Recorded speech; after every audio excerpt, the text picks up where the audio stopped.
అమ్మాయిలు స్నానం చేస్తున్నప్పుడు ఎవడో ఒకడు వీడియో రికార్డ్ చేశాడు. అమ్మాయిలు షోరూమ్కి వెళ్ళినప్పుడు బట్టలు మార్చుకున్నప్పుడు సీక్రెట్గా కెమెరా పెట్టి వాళ్ళ వీడియోలు రికార్డ్ చేశాడు. అది మీకు తెలిసిపోయింది. డైరెక్ట్గా చచ్చిపోవడమే, డైరెక్ట్గా ఏడవడమే, భయపడిపోవడమే, సిగ్గుపడి ఇంట్లో నుండి బయటికి రాకపోవడమే, దిగులు పడిపోవడమే. ఇదేనా ఆప్షన్? మీరేం తప్పు చేశారు? ఒకసారైనా మీరు ఆలోచించారా? ఫేమస్ హీరోయిన్స్ ఉంటారు, వాళ్ళ ఫేస్ ఇండియా మొత్తం రికగ్నైజ్ చేస్తారు.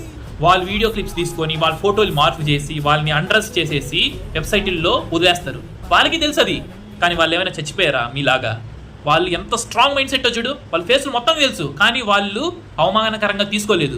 వాళ్ళు స్ట్రాంగ్గా ముందరకెళ్తున్నారు. ఫస్ట్ ఆఫ్ ఆల్ ఎవడో మీ బాడీ మొత్తాన్ని చూసేస్తే మీరు చచ్చిపోవాలి, ఏడవాలి, అదేదో పెద్ద తప్పు అనే భావాన్ని మీ మైండ్ సెట్లో నుండి తీసేయండి.